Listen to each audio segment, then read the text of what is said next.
Class 10 subject mathematics और ये समांतर श्रेणी चैप्टर 5 में आता है। ठीक है, तो इसका इंट्रोडक्शन पढ़ेंगे आज। इंट्रोडक्शन मतलब परिचय। तो समांतर श्रेणी किसे कहते हैं? तो समांतर श्रेणी संख्याओं की एक ऐसी सूची है जो एक निश्चित मात्रा में घटती या बढ़ती है, साथ ही जिनके पदों का सार्व अंतर समान रहता है, उसे समांतर श्रेणी कहते हैं। उदाहरण से समझेंगे। पहला उदाहरण है 2,4,6,8,10 ये सो ऑन गया है। ठीक है, इसको सीक्वेंस में कहते हैं। ठीक है, सीरीज में रहता तो ये प्लस में रहता बीच में, ये सीक्वेंस में लिखा गया है। अब इसका सार्व अंतर कहने का मतलब, ये सार्व अंतर कहने का मतलब कॉमन डिफरेंस निकाले। सबसे पहले a2 माइनस a1 निकाले, तो ये है a1, ये a2, ये a3, ये a4, ये a5 पढ़ेंगे। ठीक है, तो a2 माइनस a1 निकालेंगे तो 4 माइनस 2 होगा, तो हमें 2 मिला। और a3 माइनस a2 निकालेंगे तो भी हमें 2 मिला। ठीक है, तो ये अगर मान के चलो a5 माइनस a4 निकालेंगे, तो ये कॉमन डिफरेंस, तो भी हमें 2 मिलेगा। तो ये निश्चित संख्या से बढ़ते जा रहा है। ठीक है, तो ये होगा हमारा समांतर श्रेणी। एग्जाम्पल नंबर 2 को सॉल्व करेंगे तो दूसरा पद में पहला पद घटाएंगे। ठीक है, तो यहाँ पर भी हमें दूसरा पद में पहला पद घटाए, वही चीज को लेके प्रथम पद जो होगा फर्स्ट टर्म ये 2 होगा। और कॉमन डिफरेंस को कहते हैं सार्व अंतर। तो a2 माइनस a1, तो ये दूसरा पद में पहला पद घटाए तो ये 2 आया। अब यदि प्रश्न संख्या 2 से यदि हम निकालेंगे a2 माइनस a1, तो ये होगा 70 माइनस में 100, तो हमें मिला माइनस का 30। और a3 माइनस a2 निकालेंगे तो 40 माइनस में 70, तो हमें मिलेगा माइनस का 30।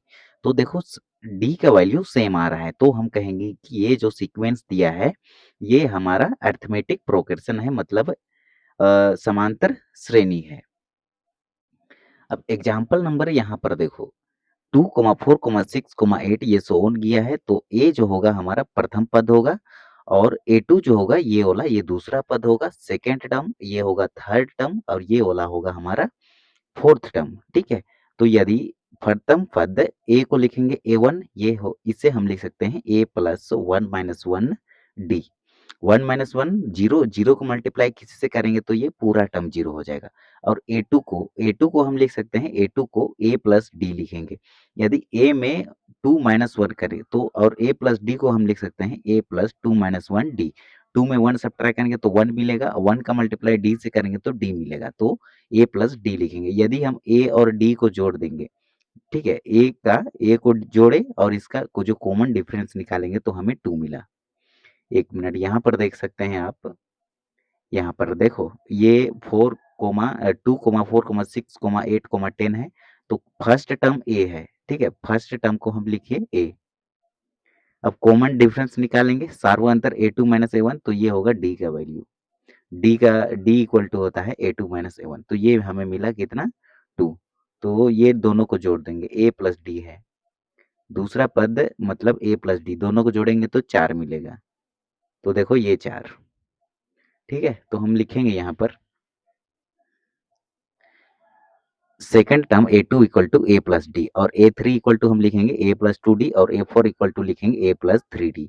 ये कहाँ से आया है? तो a10, तो यदि 10th टर्म को निकालना रहे a10 को, तो इसको हम लिख सकते हैं a प्लस 9d, 1 सब्ट्रैक्ट होता है। ठीक है, तो a प्लस 10 माइनस 1d लिख सकते हैं इसको। 10 में 1 सब्ट्रैक्ट करेंगे तो 9 मिल जाएगा। तो यहाँ पर एक फॉर्मूला है nवां पद का, a n इक्वल टू होता है a plus n minus 1d।